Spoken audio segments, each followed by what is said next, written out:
नमस्कार दोस्तों, इस समय हूँ मैं जयपुर के राजधानी में हूँ मैं और आमेर आमेर में एक मंदिर है अम्बकेश्वर भगवान का जो शंकर जी का है और बहुत ही प्राचीन है।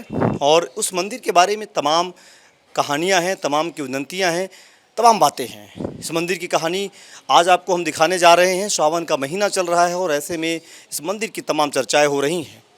इस मंदिर के बारे में हम खुद जानेंगे, समझेंगे यहाँ के पुजारी संतोष व्यास से कि आखिर इस मंदिर में क्या क्या ऐसी चीज़ें हैं जो और मंदिरों में नहीं हैं, जो इस मंदिर की अलग विशेष पहचान बनाती हैं। दूसरी बातें ये भी हैं कि वही मंदिर है जहाँ पर भगवान शंकर विराजमान हैं।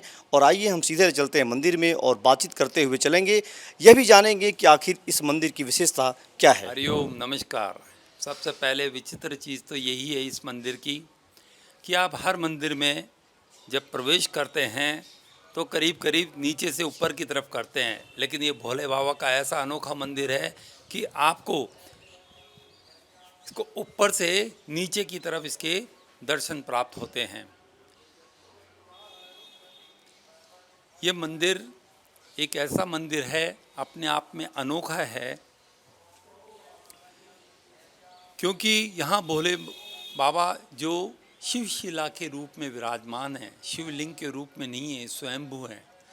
कहते हैं 1100 साल पहले मंदिर बना था, लेकिन इसकी स्टोरी अगर थोड़ा सा और डीप जाते हैं तो कहते हैं श्री कृष्ण भगवान यहाँ स्वयं पधारे थे और शिवरात्रि की पूजा करी थी। ये श्रीमद् भागवतम में लिखा हुआ है। और कहते हैं अगर श्री कृष्ण भगवान यहाँ आए थे और पूजा सेवा करी थी तो इसका मतलब मंदिर तो बहुत पुराना होगा। तो ऐसा भी मान्यता है कि राजा अम्बरीश हुआ करते थे, वो दशरथ जी के भी पूर्वज थे, उनके द्वारा इस शिवशिला के पास में तप किया गया है।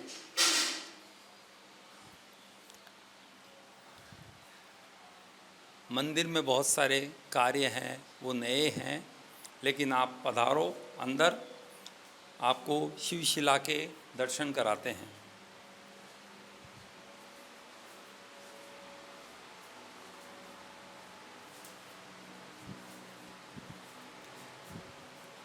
तो यहाँ पर जो ये मंदिर, अब जब अपन गर्भगृह में आ गए हैं, हाँ जी। तो यहाँ पर आप बताएं कि ये कब कब यहाँ पर ज़्यादा भीड़ होती है, किन अवसरों पर ज़्यादा यहाँ पर लोग आते हैं और यहाँ पर क्या विशेषता रहती है। देखो, मैं आपको एक चीज़ बता दूं, ये बहुत सौभाग्य की बात है कि अपन अभी इस परिसर में खड़े हुए हैं, नहीं तो आपको जानकर आश्चर्य होगा कि सावन के महीने में मैंने बचपन में तो इस मंदिर को पूरा भरा हुआ देखा है। तो यानी कि बाबा जल समाधि लेते हैं यहाँ पे।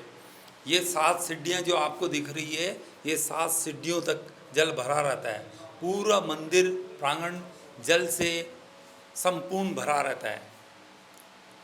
तो अभी एक चीज़ ये बताएं कि जैसे यहाँ पर हम हैं और देख रहे हैं, तो यहाँ पर नंदी विराजमान है और यहाँ पर एक और नंदी है, तो क्या ये पहले चीज़ें बनी थी कि या समय के अनुसार बदलती गई। एक्चुअल में जो नंदी हैं, ये नंदी हैं जो, क्योंकि नंदी जी की पूजा होती है। अब ये नंदी तो बहुत भारी हैं, इनको तो उठा के जब जल यहाँ पे जल स्तर बढ़ता है, बाबा जल समाधि लेते हैं, उस समय हम गणेश जी का सिंहासन और ये छोटे नंदी जी ऊपर बाल रूप में जो विराजे हुए हैं, आपको दिख रहे होंगे, तो ये नंदी जी हम ऊपर ले जाते हैं। फिर नंदी जी की पूजा वगैरह ऊपर ही होती है। तो एक्चुअल में 2 नंदी तो ये हैं, बाहर भी नंदी है। तो कहते हैं यहाँ पे किसी समय शिव के बहुत सारे रूप होंगे, लेकिन बाबा यहाँ पे शिवशिला के रूप में विराजमान हैं।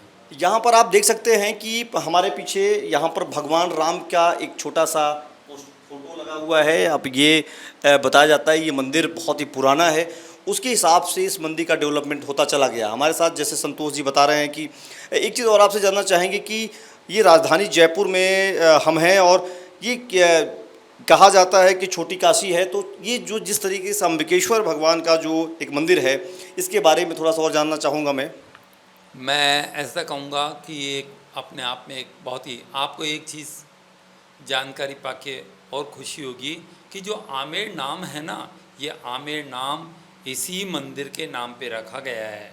कारण है अम्बकेश्वर से आम्बेर बना, अभी आमेर बोलते हैं अपन, आम्बेर बना।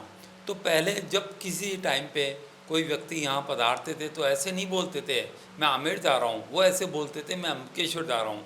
जैसे अपन बोलते हैं केदारनाथ जा रहा हूँ, महाकाल जा रहा हूँ, रामेश्वरम जा रहा हूँ, वैसे ही इस जगह को इसी नाम से जाना जाता था। ये पूरा अंबिका वन अम्बकेश्वर महादेव, इसीलिए ये अम्बकेश्वर महादेव कहलाए। तो ये जो बातें हम आपको बताने के लिए इस मंदिर में आए थे कि ये मंदिर बहुत ही पुराना है। आपको ये जानकारी में है कि इनका कहना है कि पहले आमेर आने वाले लोग यही कहते थे कि अम्बकेश्वर मंदिर में हम जा रहे हैं, दर्शन करेंगे। इसकी जो पहचान थी वो मंदिर से थी। और इस मंदिर के बारे में जैसे इनका ये भी कहना है कि यहाँ पर बारिश के समय में, यहाँ बता रहे हैं, सीढ़ियों तक पानी लगा रहता है और यहाँ पर बड़ी संख्या में सावन में लोग आते रहते हैं। लेकिन फ़िलहाल आज बारिश जब कम है तो यहाँ पर हम बीच गर्भगृह में आ चुके हैं और आकर के हमने आपको ये चीज़ दिखाने का प्रयास किया है कि इस मंदिर की जो खासियत है, जो विशेषता है, वो क्या क्या है। तो लगातार हमारी रिपोर्ट जारी है इसी तरीके की कि सावन के महीने में जो छोटी काशी में जो बड़े जो प्रसिद्ध मंदिर हैं भगवान शंकर के, उनका हम आपको पूरी जानकारी देने का प्रयास कर रहे हैं।